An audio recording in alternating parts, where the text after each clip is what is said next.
మహితాత్మ,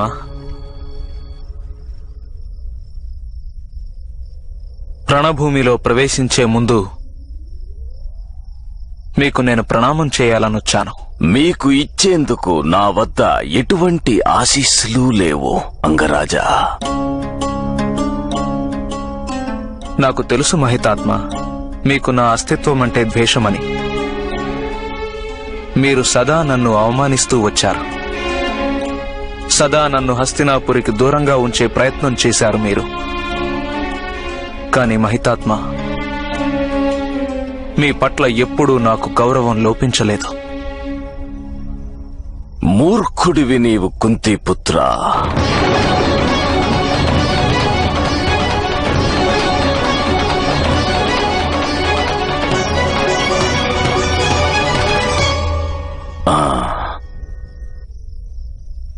నాకు తెలుసు నీవు కుంతిపుత్రుడవని. ఆ సూర్య భగవానుని వరపుత్రుడవని.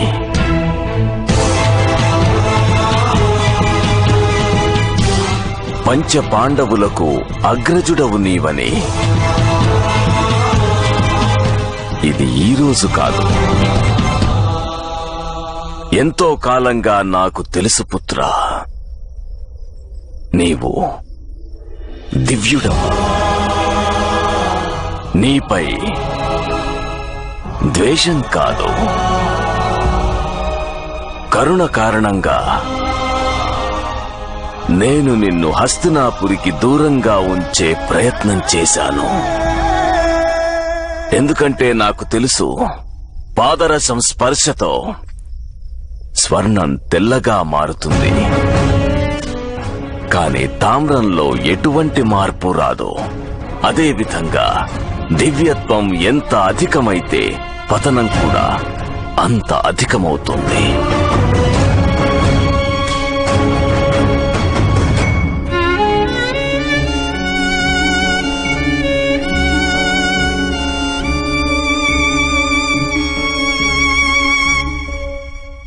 నా జన్మరహస్యం తమకు తెలుసు మహితాత్మ,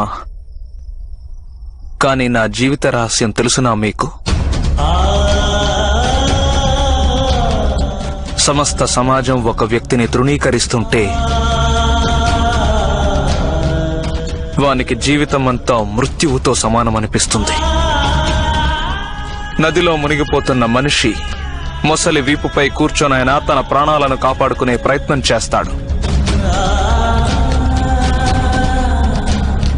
యావత్ సమాజం తృణీకరిస్తుంటే ఆ వ్యక్తి ధర్మాధర్మాల తారతమ్యం తెలుసుకోలేడు మహితాత్మ. నాకు తెలుసు పుత్ర.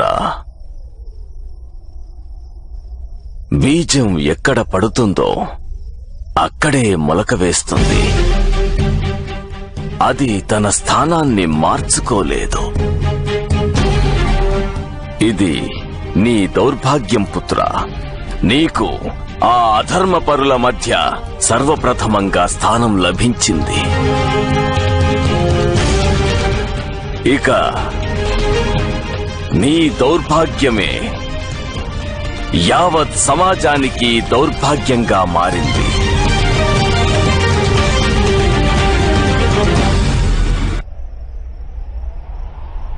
ఒకవేళ ఆ రోజు గనక క్రీడోత్సవంలో నిన్ను నేను సూతుడవని కాక క్షత్రియుడవని ఒప్పుకొని ఉంటే పరిస్థితి భిన్నంగా ఉండేది. నీ పుత్రుడు ధనుర్విద్య నేర్చుకోవాలని అనుకుంటే మగధకు వెళ్లి నేర్చుకోమని చెప్పు. తన తల్లిదండ్రులను జన్మభూమిని వదిలి వెళ్లమని చెప్పు. అలనాడు వేదకాలంలో వర్ణ వ్యవస్థ వ్యక్తి కర్మలపై, వాని సామర్థ్యంపై ఆధారపడి ఉండేది.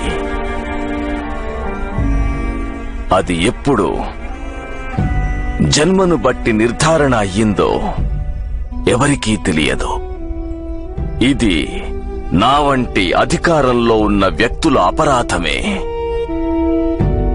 నేను నిన్ను తప్పు పట్టడం లేదు పుత్రా. కాని ఇప్పుడు మొత్తం తెలుసుకున్న తరువాత నీవు ఈ యుద్ధాన్ని త్యజించవచ్చు పుత్ర.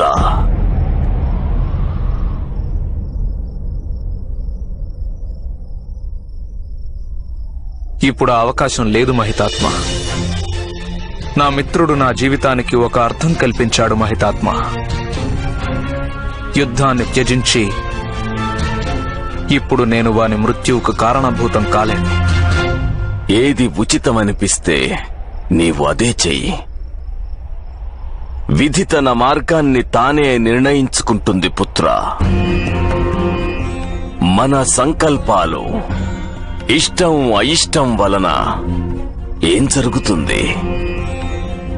నేను నీకు జయం కలగాలన్న ఆశీర్వాదం ఇవ్వలేను పుత్ర. కానీ నీవు ఇంకేదైనా ఆశీర్వాదం కావాలనుకుంటే అవశ్యం అడగవచ్చు. మీరు నాకు ఒక్క ఆశీర్వాదం ఇవ్వండి మహితాత్మ. నేను జీవన పర్యంతం కేవలం ప్రతిష్టను పొందాలని ప్రయత్నించాను. నేను మరణించిన తరువాత